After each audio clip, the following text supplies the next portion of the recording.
Hello mga guys, good afternoon. Linis ako ng CR ng amo ko.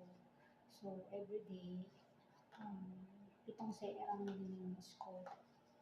So, minsan, itiis ko yung talsik ng sabon sa mukha ko.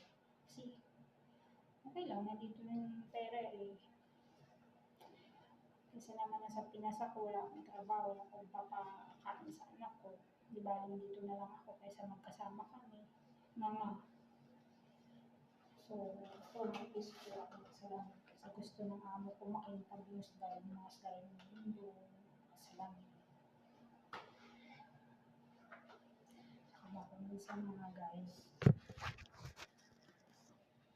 yung bawlaban ko yung kuskus ko yun, tumatalsik yung sabon sa mukha ko. Pitong sira ba naman nililinis ko, pero okay lang siya lang, hindi ako naireklamo kasi nandito yung pera. So, sa mga, hindi ko pinopost ito, mga guys, para mag-ano sa inyo, magyabang or something. Gusto ko lang mag-ano sa inyo yung mga gustong mag-abroad, mga OFW na gustong mag-abroad, kaya ako sa mga first time, lakasan yung loob nyo. At dito bawal ang balat sibuyas, papadala sa homesick.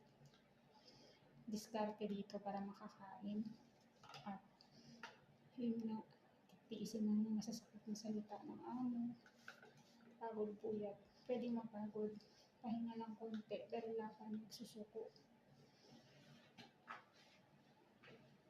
So guys, tapos ko nang inisin yung inidoro. Nasa lang na lang at saka ng floor. Minsan habang naglilinis ako, kanta-kanta pa ako, sumasayaw. Para hindi ko maiisip yung problema at pagod. Para mawala yung stress. Iniisip ko yung mga masasayang bagay, yung mga past ng mga masasayang bagay na nangyari sa buhay ko. So, ganun lang guys, ang mga gusto mga OFW na katulad ko na nangangarap mag-abroad.